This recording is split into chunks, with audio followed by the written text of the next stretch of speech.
I would like, if I may, to take you on a strange journey. It's alive! It's alive! What's your favorite scary movie? We all go a little mad sometimes. Oh, no, not the beast! Not the beast!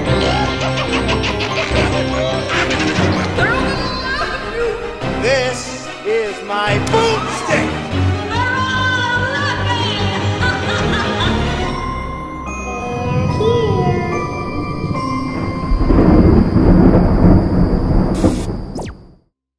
Hi, creatures! I am Pinna Palmer. And I'm Grim Grinning Gabby. And we're in another episode. Thank you so much for tuning into the last episode about horror hosts. Unpleasant dreams. And leaving comments on your favorite horror hosts. Nailed it. We saw a lot of results in there for show.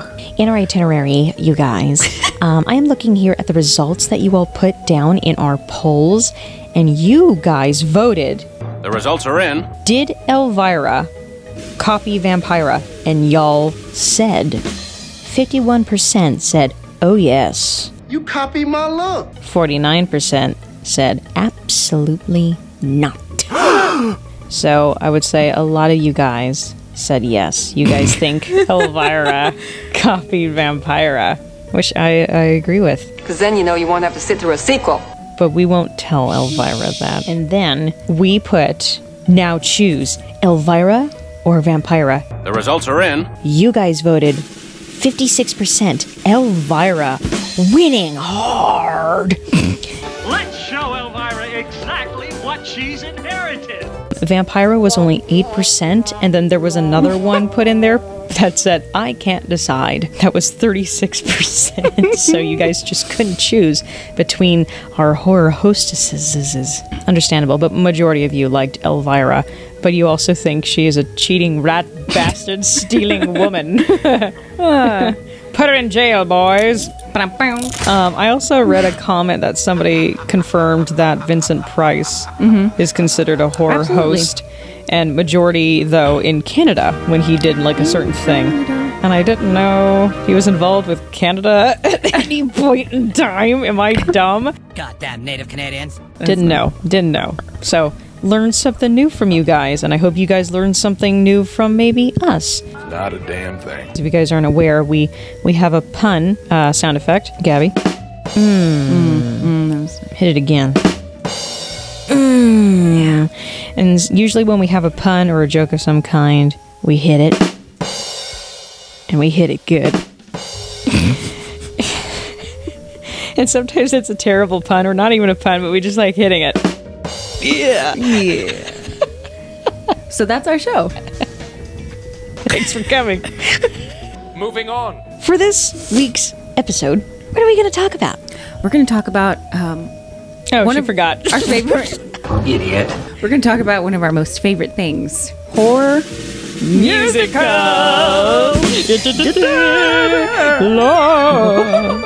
Basically, this entire episode is us singing terribly to maybe your favorite musicals, and just us butchering it left and right. But yes, horror musicals is what we're going to talk about today. Yeah, and really makes us happy, so. You know what? A lot of horror people are theater kids. Yeah. Standard nerds. So when you mix those two together, it's a wonderful, wonderful combination. Oh. You know that one person who like sings louder or well? Oh my god, yes. When you're like, everybody's singing bad, and then they're that person that's like holding the note. And then goes, I'm so sorry, my throat's so dry.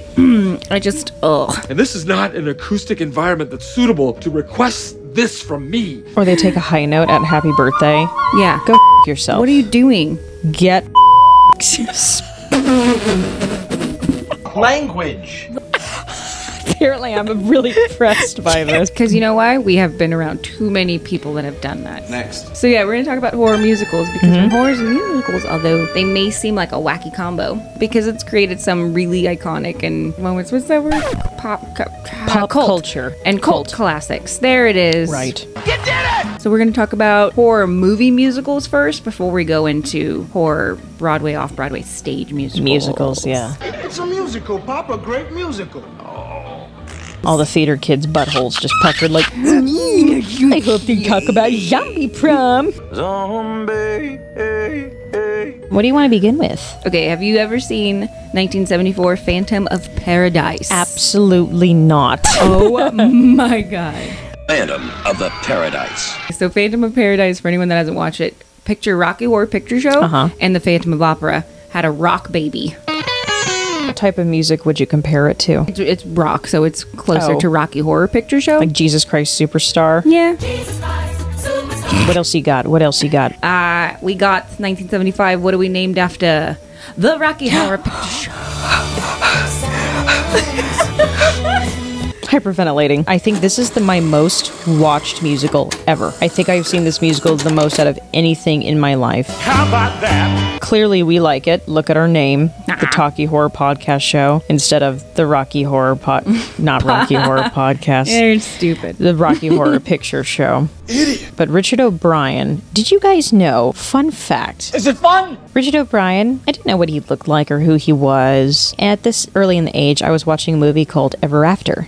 Oh. With Drew Barrymore, and it's like a Cinderella movie. Cinderella? Richard O'Brien is in it, and he plays this sleazy guy that tries to, like, give me a kiss. And it's like still in riff-raff kind of voice. Hello. Sleazy. I didn't know that was him, so I put that two together later in life, and I was like, that's Richard O'Brien.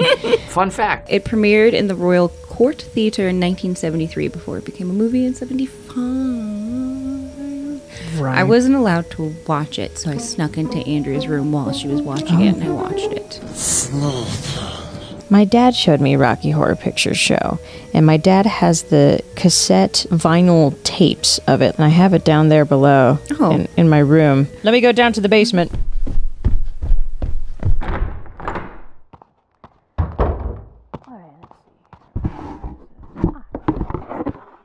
Whose cat is this? Oh my god! Get off me! Die, you motherfucker!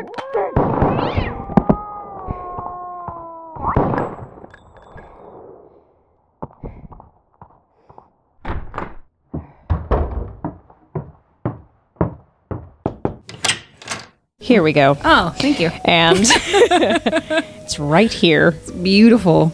And it has all the vinyls of like the original cast recording, everything. It's kind of fucking awesome. What really made me like The Rocky Horror Picture Show. more than just the movie was actually the revamped musical that just came out on West End. That stage adaptation is the best thing I have ever seen that made me like it even fucking more. How many times I watched it solo on YouTube, and then you and I just at boredom been like, let's just put it on. It's so good. I went down a whole like rabbit hole one day, and I remember messaging you and be like, "Hey, I found like all the riffraffs doing the final night song. Which one's your favorite?"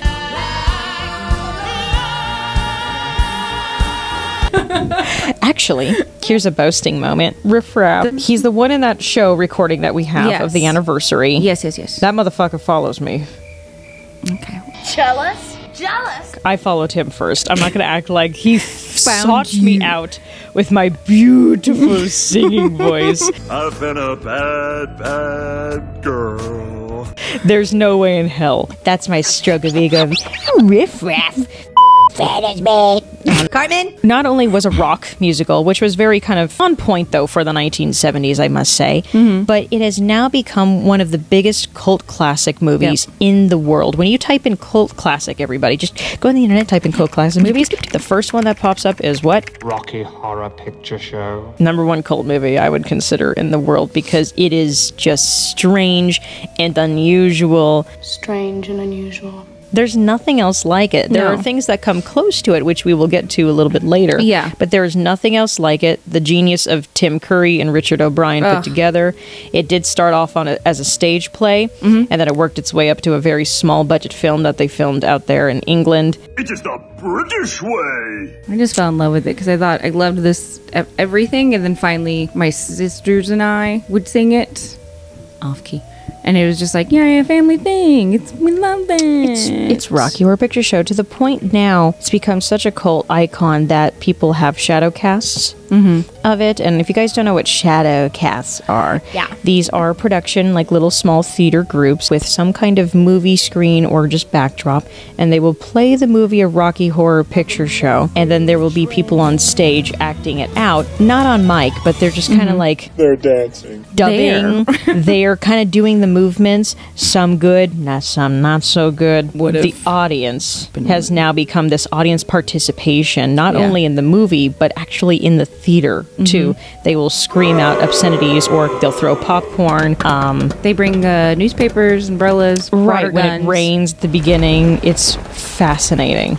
How that developed, though, and who was the first one that started it, I don't know. I don't know. Remember, so the movie Fame came out in 1980, and there's a scene when the kids go to see Rocky Horror, and they're reenacting it. So that movie had only been out for 4 years, right? So it's almost like it happened shortly after the movie that it came to like reenact it. It all happened so fast. The one that I wasn't so like for was the most recent remake with that was on what was it? One of those ABC? Oh, the one with Ryan.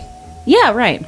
Another ego stroke. Gently stroking those nipples. To work with a guy at our park named, I don't know his last name, but Ryan. Ryan used to be a PA, and if you don't know what a PA is kind of like a security guard for characters that are in the park. Character hosts. And they will help protect the characters and guide the line and take pictures for you, yada yada. Well, we didn't know Ryan had a wonderful hidden talent of being, I don't know, a good actor and singer. He auditioned for something, didn't get it. I know what it was. I think it was Shaggy. And Ryan McCartan, Yeah.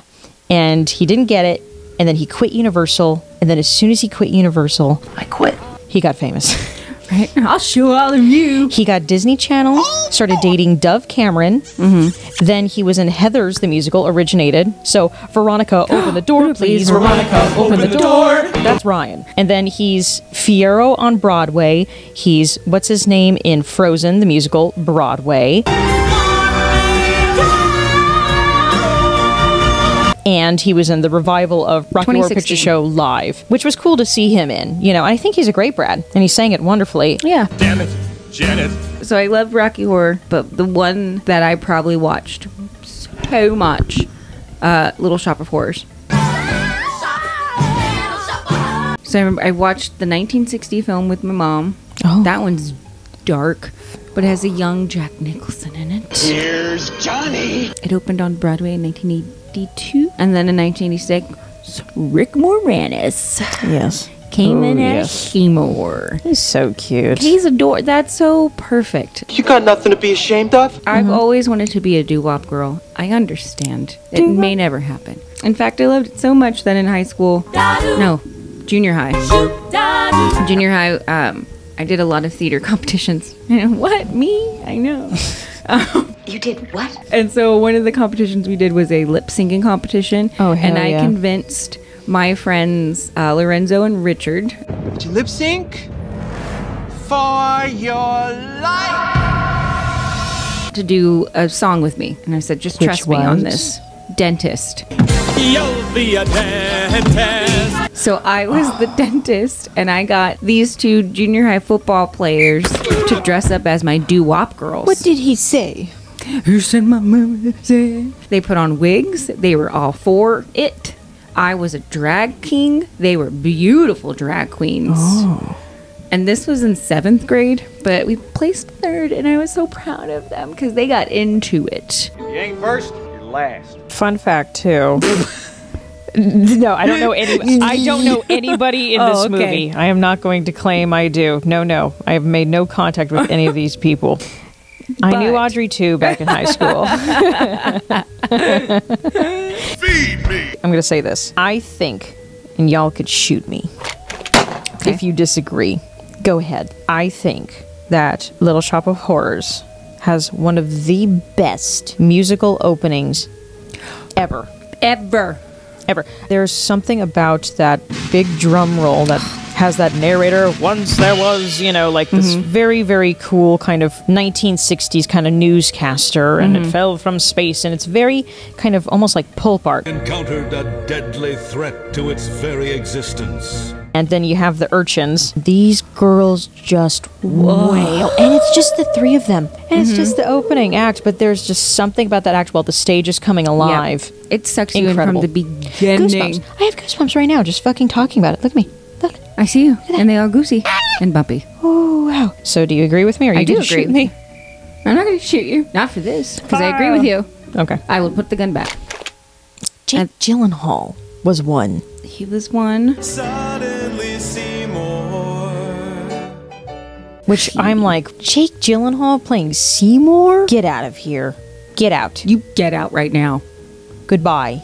Slam the door. One, he's just not a good singer, and I get you don't need wonderful singers in Seymour, but it sure hell helps, right? It's more of a character role. Yeah. But he's just he's too good looking. And he was with Ellen Green. Seymour! And this is 2015. She's the OG. She's the OG. Old G. Old. Compared to Green. Compared to Jake. I'm sorry. I'm showing Sarah a picture. Oh.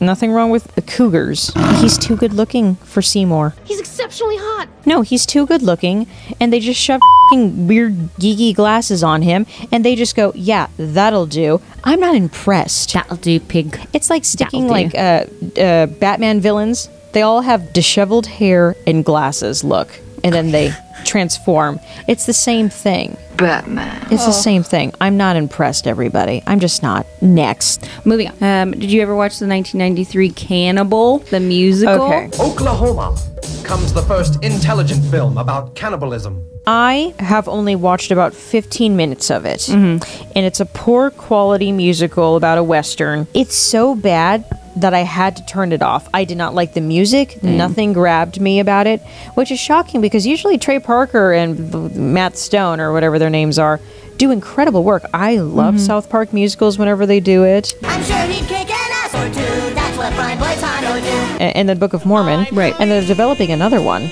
right now. I forget the theme of it, but they're doing a new musical about something. Great story. But I was not impressed with Cannibal at all. I didn't like it. This is clearly before their time. The effects are terrible. Just the scenery is really cheap. But I guess maybe that's kind of what they were going for, but I don't like it at all. It's kind of what you were going for. I watched about 15 minutes of it. That was it. Came out in 1983 as well. Nightmare Before Christmas. Well, that set a revolution, didn't it? Yeah, it did. The thing that Tim Burton kind of did, but not really. It's true, though, right? Everybody associates him with this, but the director was a different dude. Yeah. But Danny Elfman did the music. Boingo, boingo. Which, anytime Danny Elfman touches anything, it's golden. Do you guys know how much shit Danny Elfman has truly done? Rugrats. This place gives me the juice bumps. He did the Rugrats theme song. Bum bum bum bum bum bum bum bum bum bum. Danny Elfman. $1 million. Yeah. Right there.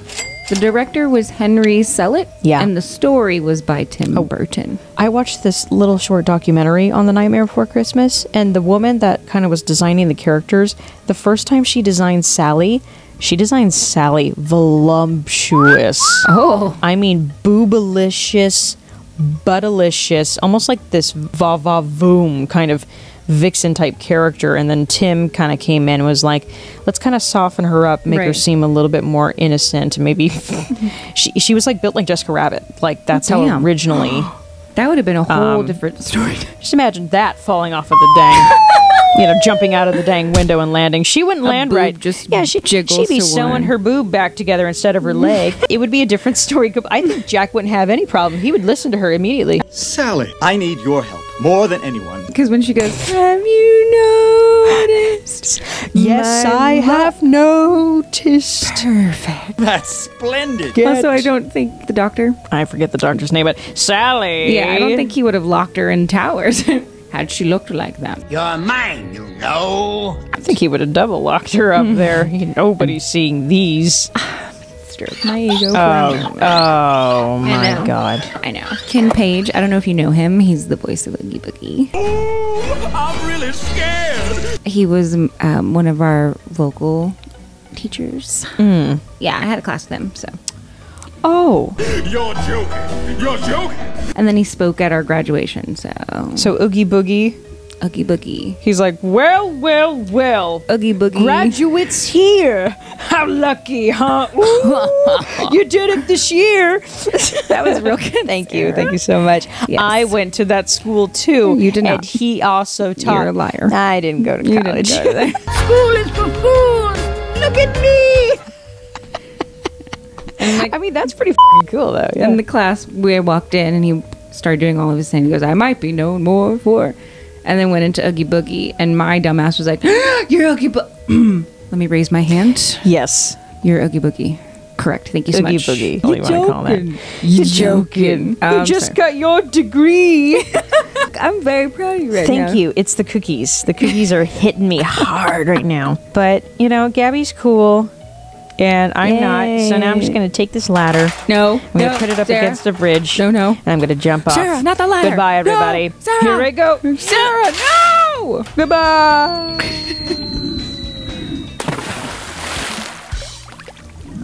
And I swam back. You're wet. Okay, have you ever seen this one? Because I just recently saw it. 2001, The Happiness of the Katakurs. I'm sorry, what? The Happiness of the Katakurs. I could be saying completely wrong. It is a Japanese horror comedy film. No, I'm just going to stop you right Musical. there. No, absolutely not. Holy moly.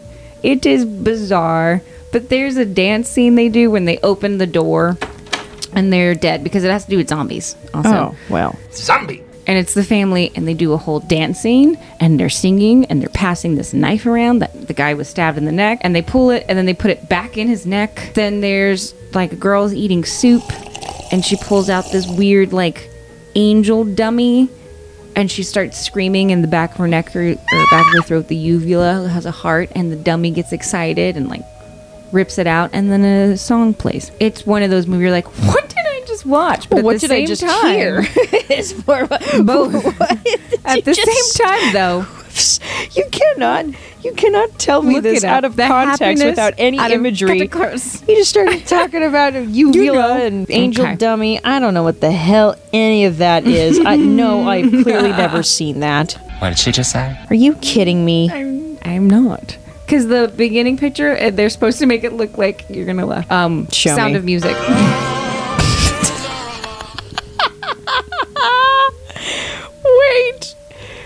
Wait. Let me see that again. Okay, we need to post this picture of this musicals poster on our Instagram right away. You guys need to go check this out. This is very much like they're frolicking in a field. That is just that alone honestly kind of sells me. The hills are alive with the sound of screaming. The happiness of Katakurs. Love, music, horror, volcanoes. Cinema was never meant to be like this. Volcanoes. Of course. Why not? Zombies. You know what? It might be one of the best damn things in the world. I may not even know it yet. I may love it. It says, guests mysteriously die at a mountain inn run by a family of oddballs. So, fearing bad publicity, the family buries the bodies of the ill-fated guests themselves. Burying you. And some of the bodies come back to life. And then moving on, let's just talk about a couple more of these. Phantom of the Opera, which premiered on West End in 1986 and then on Broadway in 1988, but the movie came out in 2004. Christy. Oh, Christy. You guys, this one I think Gabby and I have watched together the most. And we have quoted this specific, the movie version with Gerard Butler as the Phantom, which I do like him as the Phantom. Yeah. Can he really sing, though? No, it's a little Russell Crowe and Les Mis. I'm not going to lie. It's borderline. Now, prisoner 24601. But we quote it all the time. Christine, damn you, you little lying Delilah, you little viper. Curse you. Do you remember when we were watching the movie? Which time? And one of the many. And I went, Gabby, you need to see this. Look what I found. And I played it on the TV back at your old apartment. And rewind it back. Does it look like he has a boner? Yes. Boner, really. It's like a scene towards the end where he's having his like, choose me or choose Raul. You know, kind of this. This is the choice. Got Raul tied up over there, and he's doing this whole thing, and I swear to God. Looks like he does have a boner. Like he was in it. Absolutely. And he was in it. We need to take a screenshot of this. We'll add that also. And then we're going to add that. And then we're going to put a poll talking about his poll on our Instagram. And we're going to show you the picture that I am talking about that I caught looking so closely at the TV, breathing heavy, looking at Gerard Butler's possible boner during. And he's totally got his dick out. Which could be the pleating of the pants. That's most excuse of men. Honestly, I'm going to find it and I'm going to put it up and I'm literally going to make you guys look at Gerard Butler's possible boner. And you guys vote. And you know what's going to help is we do have some male listeners, so they will be like, yeah. Or they'll be like, please. Absolutely not. Unless they don't want... Unless you guys don't want to see Gerard Butler's possible boner, then I understand. But I think you guys should maybe help me out. Help out a girl over here. Yes, there's Phantom of the Opera. We all know. We know that one. We're not going that one. But right after that, the following year, Corpse Bride. The lesser version of Nightmare Before Christmas. A lot of fans were excited for this because they were hoping it was Nightmare Before Christmas 2. What's this? Basically. Essentially. And, you know, I have a theory why it didn't work. Let's hear it. Not enough songs. And the songs that were there were all lullaby, except one. Remains of the Day. Which was kind of like the Oogie Boogie song of that movie. Everything else was so monotoned because Helena Bonham Carter, we all know, can't sing for shit. It's like Corpse Bride is taking Sally's song from Nightmare Before Christmas and making that song an entire musical. Movie. That is what Corpse Bride is to me. It's just taking Sally's one little lullaby and just double down on every single thing. If I touch a burning candle, I can feel the pain. And I go, I don't care. I hate this. Why doesn't she have like an awesome, like, he will love me. He will marry me. Just like that. That was terrifying. Just like that. And I would have been even more sold. I still like Corpse Bride. You like it, oh, too. Yeah. Is it not as good as Nightmare? Sure, yeah. Some people like it actually more. I don't. It's a terrible day. A day for an ominous wedding. Don't be that way.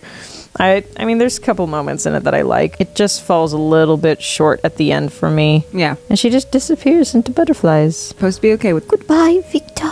Everybody talks like this in this movie. Have you noticed? But I never wanted you to go. It's a terrible day. Speaking of Helena Bonham Carter's Sweetheart, 2007, but the stage came out Broadway, 1979. Yes.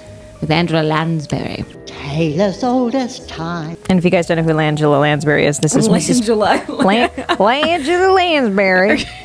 She is Mrs. Potts from... ego stroke moment. Oh, there it goes. In the actual movie Beauty and the Beast, we know somebody that is the voice of Chip, and his name is Bradley, and he used to work with us at Universal Studios. Yeah. And he played Boy in Jumanji who turns into a monkey. Yes, the boy in Jumanji who turns into a monkey. Correct. And that's it. Who is Jumanji? I like the stage musical. I think it's Sondheim, right? It's probably one of the most gory musicals, though, to step onto the stage. Yeah. It had real blood. Well, no. They were cutting people up. Most people didn't come out of the theater, so the reviews were great. No, but they had blood, like fake blood on stage. They were really cutting throats left and right. It was kind of awesome. So if you're into gore, I think this is the musical that you take your boyfriend to who is not into musicals. Yeah, because they did the whole shoot where the bodies would go down, but then some stage versions would build it higher so that you would see the body go down the chute. Yeah. So then you had like an extra element of like, oh, there's a fucked up. Oh, it's brutal. You just need to get through Joanna's song. Oh.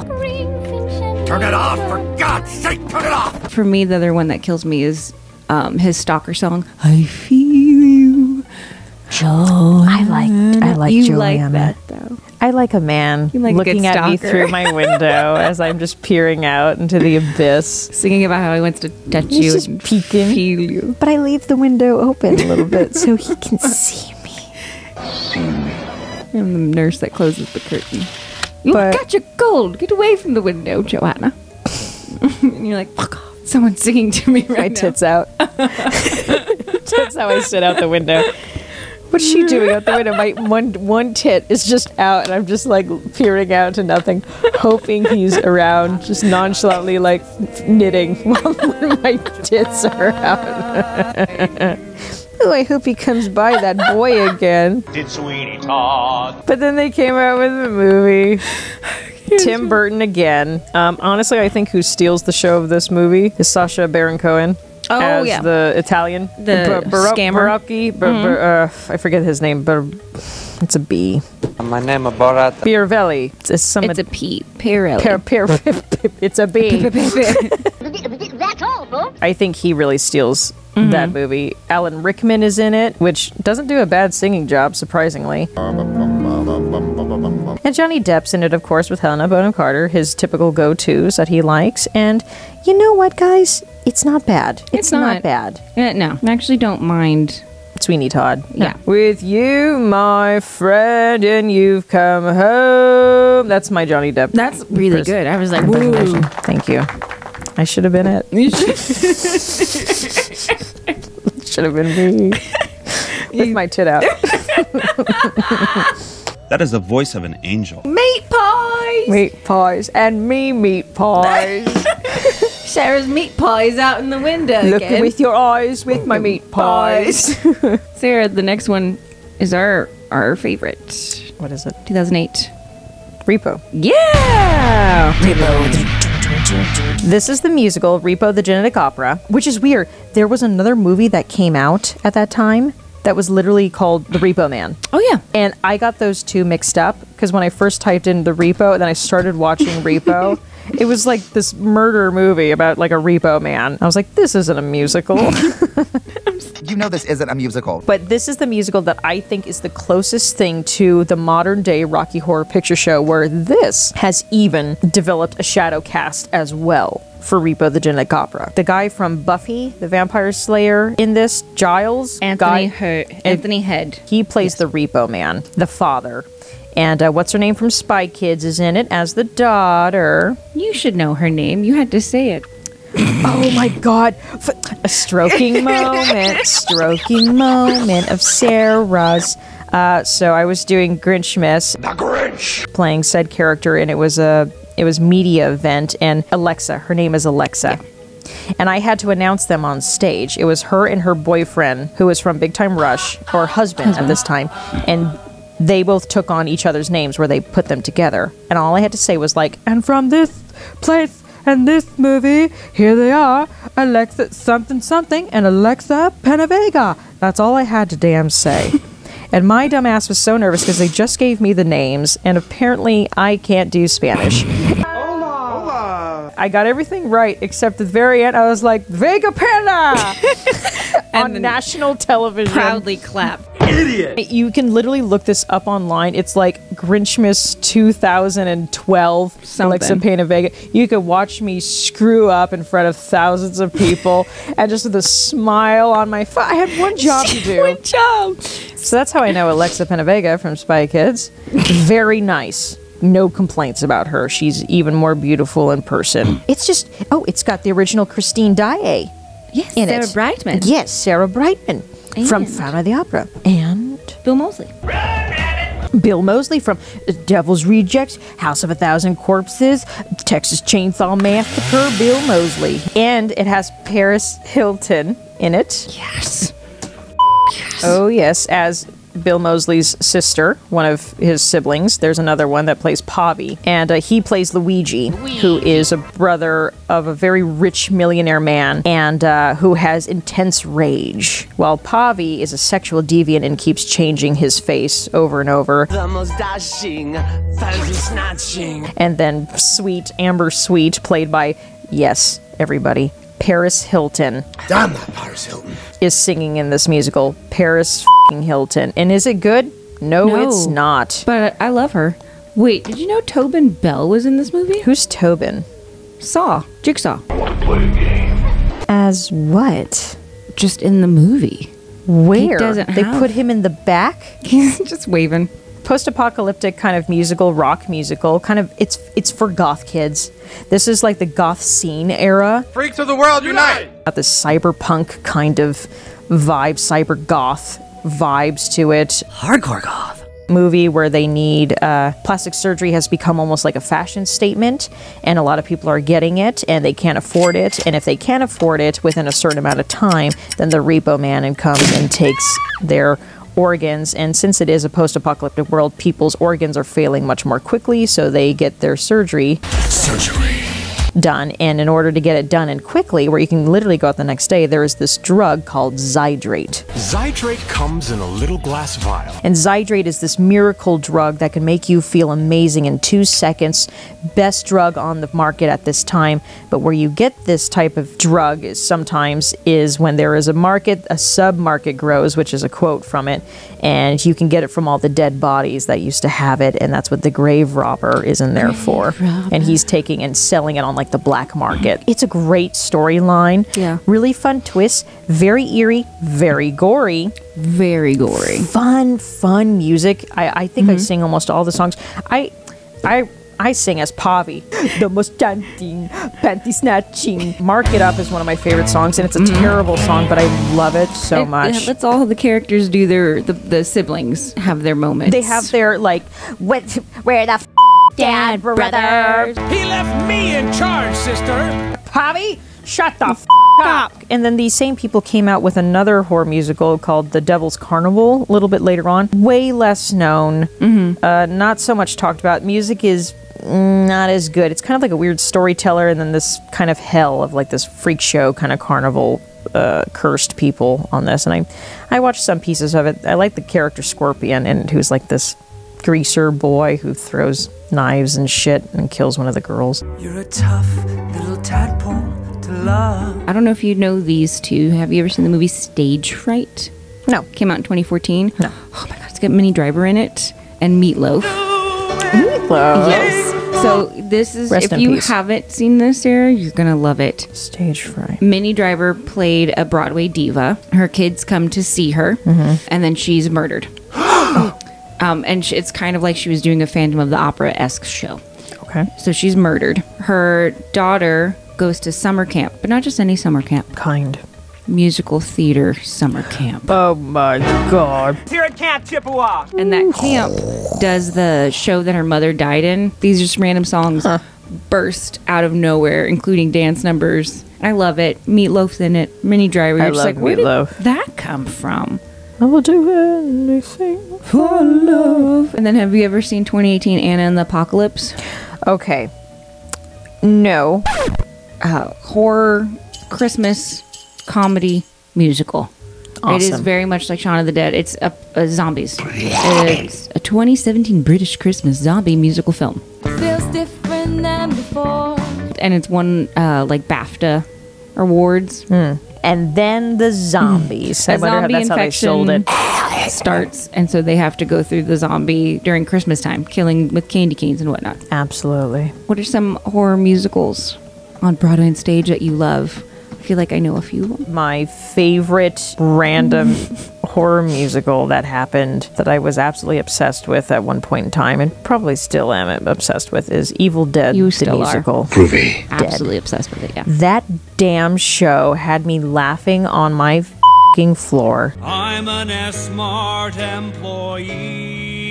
I don't think I've ever seen something so stupid but so fun to sing at the same time, where it doesn't take itself too seriously.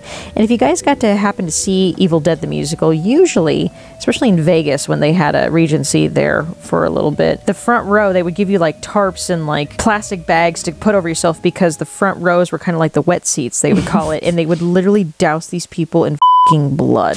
Just anytime there was blood spray anywhere, the entire audience is just getting riddled with it. And I thought that was the funniest damn thing. And it's a self-aware comedy where it knows it's stupid, so it's playing on that. Yeah. And that's what works. And if you just like Evil Dead to begin with, which is already quite campy on its own. Shop S-Mart. Despite being in the woods, camping, campy. Crap. The musical is also campy itself, to the point where I loved it so much that my first attempt at videos, like true videos that I invested money in, was to do the opening scene from Evil Dead, which is called Cabin in the Woods. We filmed this whole thing multiple times in Big Bear, got a cabin, housed everybody. Like, it was an event, and nobody has really seen the full footage until this day. And we can't go back now because it's been so many years. None of us look the damn same. We are so old. I have posted on my Instagram little clips of it. I'll post it on Talky Horror. Even with the bad clip, I put Gabby through it. I went through shit for this. I got real bad sunburn. I was thrown in the back of a pickup truck. We got her beaten up, blood poured on. It was funny. It was like, I wanted these kids, like Ash and his friends, hit by a car. I will find that video. And I wanted these kids to be so stupid that they don't know that they're walking into danger. So not only were they in Evil Dead, but I kind of wanted to pay homages to like other horror movies that are based in like camp moments. So we had the Blair Witch sticks around in certain areas. We had Gabby in the back of a truck with a creepy white guy. So kind of like Texas Chainsaw kind of a vibe, where at the very end where she's laughing, doused in blood. But the kids aren't noticing, like, all this stuff is around them. Jason Voorhees, they don't notice anything. They just keep singing. Oh, we will put it up and show you guys, and I'll find little clips and stuff. I'll put it up there too, because it was a time. It was the beginning stages of all the stuff that we do today. So I'm excited to show you guys a little bit of it, and the shit that we put Gabby through multiple times. We beat the shit out of her. Which one do you like? One that just sticks in my head is Jekyll and Hyde, because my sister Lori used to listen to it all the time. God. But not when it was Lucy and Lisa, not Emma. Right. And not when they changed it, when they still had Bring on the Men. When they had that, I would listen to. And not like Hasselhoff. I don't want to Hasselhoff, not that guy. I'm David Hasselhoff. If you have a good cast, and a great production, this could be a really great musical. And that's the recording that I have. But they just never really do. No. I like Beetlejuice. Finer points can wait, but first you gotta say my name. Beetlejuice the musical. That one came out of nowhere and was about to fail on Broadway. Then the fans on TikTok is what saved that musical, and then it just skyrocketed, and now it's one of the #1 musicals that was supposed to be closed down. It was not getting ticket sales at the beginning. I am obsessed. And that comes here. We are seeing that. I sent you. I was like, Sarah. I know it is coming to California, and it's been a minute because of COVID and everything. It shut it down for quite a bit, but it found its way back home again. Taking it from the musical. That's a good one. I got one thing I don't like about it though. Is it Adam? It's Adam and Barbara. I don't like the way they portray them. They're a little bit too dorky. No, you don't need the Barbara. Now, I understand this is for the show adaptation, and they're taking their own take on everybody. Yeah. I get it. They're making it work for their storyline. Right. I understand that. I just don't like it. I just don't like Barbara and Adam that dorky. I get they're trying to make them complete polar opposite of what cool Beetlejuice tries to be. But I think they're cooler than that, and they're way smarter than what they're portraying them. I agree with the way smarter. I am kind of bummed that they're dumb. Like towards the end, they're dumb. Not dumb, but like I like it. And the girl that plays Lydia, like the original OG, that little thing, little powerhouse. What a unique voice. But also, her voice is so unpredictable if she's going to hit that note or not. And I think that's part of the fun. You may get a bad night. A bad night's a good night, because now you get to see her like, woo. Maybe a wee bit scratchy. Because she's a cracker for sure. She's a squeaker cracker.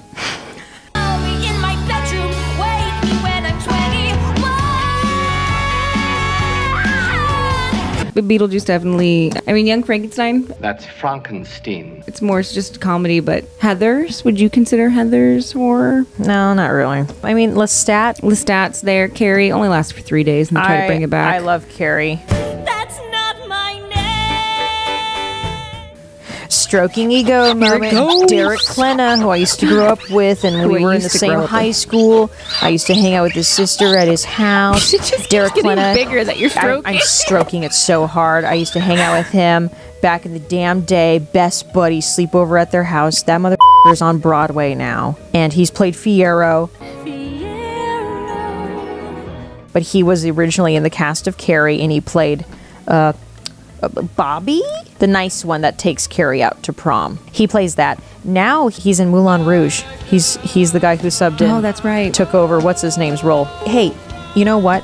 Chicken butt. There is one movie musical that I would like to just mention. Yeah. And that is Mad Monster Party. Yes.